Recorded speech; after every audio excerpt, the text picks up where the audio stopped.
সকাল থেকে বিড়ি টিড়ি খাইনি, তারপর বেলা রক্ত গরম। মূল্যমুখ তো বললো ওই চুরি গাছের গোড়ায় রেখে গেছে, যাই খুঁজে দেখি। বললো তো এখানে রেখেছে, খুঁজে দেখি।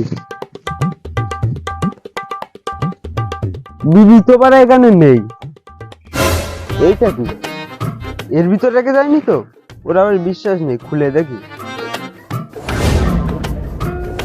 এই বাড়া, এর ভিতর তো আবার ধোঁয়া বেরোচ্ছে কেন? কে রে বাড়া তুই? আমি দিন দিন, হ্যাঁ, তুই এখানে কি করে আসলি? এক পাগলা চোদা এই কোঠরের মধ্যে আমাকে আটকে রেখেছিল, তাই তুই আজকে মুখটা খুলে আমাকে বাঁচিয়ে দিলি। বল তুই কি চাস, তো তিনটে চেয়ে পূরণ করবো আমি। হ্যাঁ তাই? তিনটে ইচ্ছা পূর্ণ করে দেওয়া? তাহলে আমার একটা গার্লফ্রেন্ড দাও। না, গার্লফ্রেন্ড দেবো না, নিজে পাঠানোর যোগ্যতা নেই। নিজে পাঠাতে পারলি কে তোরে বলতাম। ঠিক আছে বাড়া, তাহলে একটা বিড়ি দাও তুমি বাড়া। একটা বিড়িতে হয়? এই না বিড়ি। আরে বাহ, এই বোকাচোদা তো জাদু করে ভালোই জিনিস আনছে, এর কাছ থেকে আরো কিছু ঝেড়ে নি।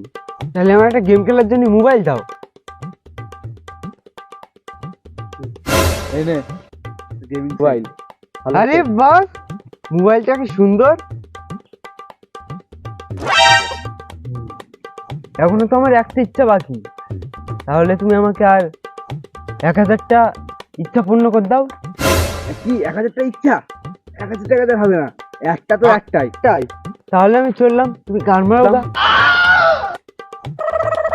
এ তো মহা গাড়ির জ্বালায় পড়ে গেলাম, এই 3 নম্বর ইচ্ছেটা পূর্ণ করেও যেতে পারবো না।